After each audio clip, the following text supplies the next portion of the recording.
అందరికీ షలోమ్. ప్రార్థన.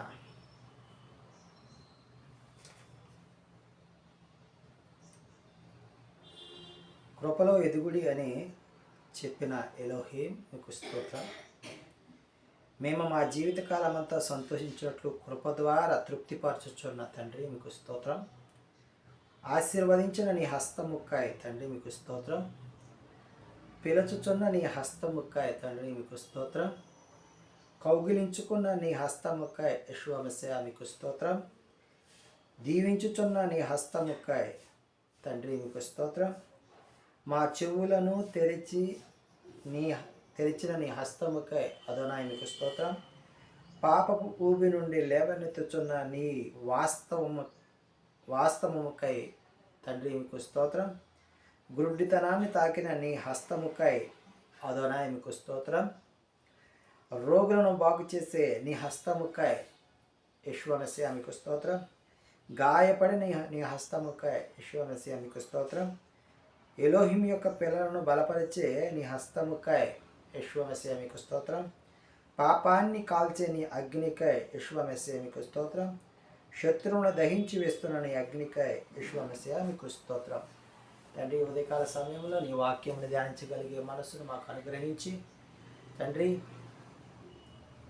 నీవే మహిమ ఘనత పొందుకుంటున్న విధానం బట్టి వేలాది స్తుతులు స్తోత్రాలు చెల్లించుకుంటూ ఈ మా మనవులను మా రక్షకుడు విమోచకుడైన నజరేయుడైన యెషువా మెస్సీయా నామమున అడిగి పొందుకుంటున్నాం తండ్రి. ఆమేన్.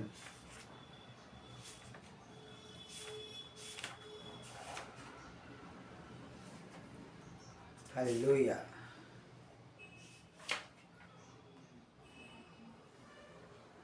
మరణ పుటురులలో మరువక మురళిడ ఉన్నత దుర్గమై రక్షణ శృంగమై.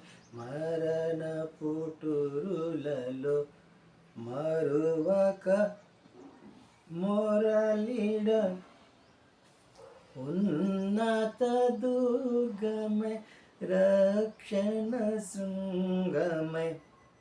తన ఆలయములో నా మొర వినెను. తన ఆలయములో నా మొర వినెను. ఆదరెను ధరణి భయం కంపముచే. ఆదరెను ధరణి భయం కంపముచే. ఓ హషేం నా బలమా, యథార్థమైనది నీ మార్గం, పరిపూర్ణమైనది నీ మార్గం. ఓ యెషువా. ద్వితీయోపదేశకాండము మరి ఒకసారి ఈ అధ్యాయంలో ఏమేమి మనం నేర్చుకున్నామో, ఏమి తెలుసుకున్నామో క్లుప్తంగా తెలుసుకుందాం. ఎలోహిం వారు మోషే ద్వారా ఇజ్రాయేలీయులను ఎలోహిం ఆజ్ఞలకు విధేయులు కమ్మని, ధర్మశాస్త్రమునకు విధేయులు ఉండటం వలన ఎలోహింని ప్రేమిస్తారని తెలియజేస్తూ,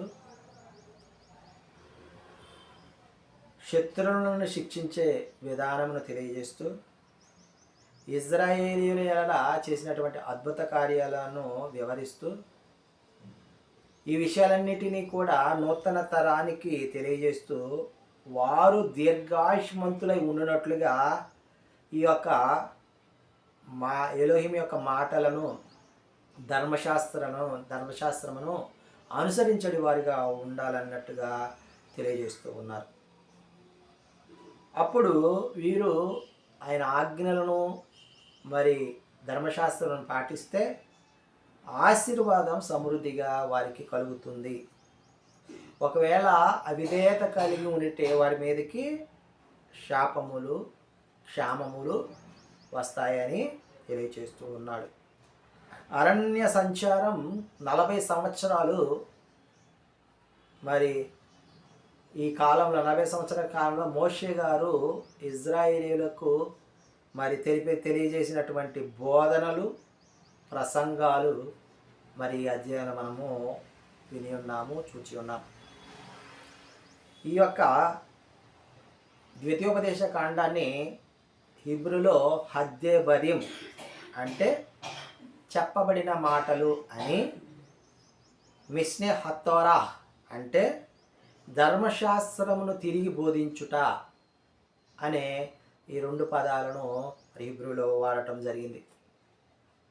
ద్వితీయోపదేశ కాండం 18:16లో నీ తండ్రి అయిన ఎలోహిం నీ మధ్యను నా వంటి ప్రవక్తను నీ సహోదరులలో నీ కొరకు పుట్టించెదను,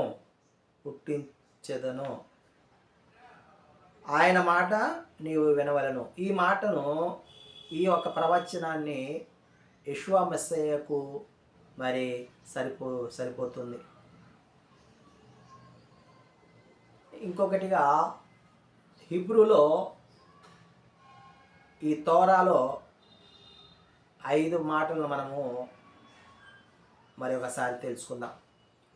బెరిషిత్ అంటే ఆది అందు, ఆరంభములో అంటే ఆది కాండము. ఎల్లో హొషెమౌత్, ఇవే పేరులు ఆది కాండము, నిర్గమకాండం. ఎలే హొషెమౌత్, షమౌత్ అని కూడా మనము మరి అనవచ్చు. మరి మూడవది వైక్రా, ఆది కాండము, నిర్గమకాండము, లేవి కాండము. వైక్రా మరియు అతడు పిలిచాడు అనే మాట అర్థం వస్తుంది ఈ వైక్రాకి. నాలుగోది బమిద్బార్ అంటే అరణ్యమందలి లేదా ఎడారిలో లేదా ప్రయాణముల గ్రంథము. బమిద్బార్ అంటే ప్రయాణముల గ్రంథము లేకుంటే సంఖ్యాకాండము. చివరిగా హద్దేబరీం లేదా మిష్నే హత్తోరా ద్వితీయోపదేశ కాండం. ఇవన్నిటిని 5 కాండాలను కలిపి తోరా అని అంటారని మనము నేర్చుకున్నాం. మనం హషెం అని, అదోనై అని మనం పలుకుతూ ఉన్నాం.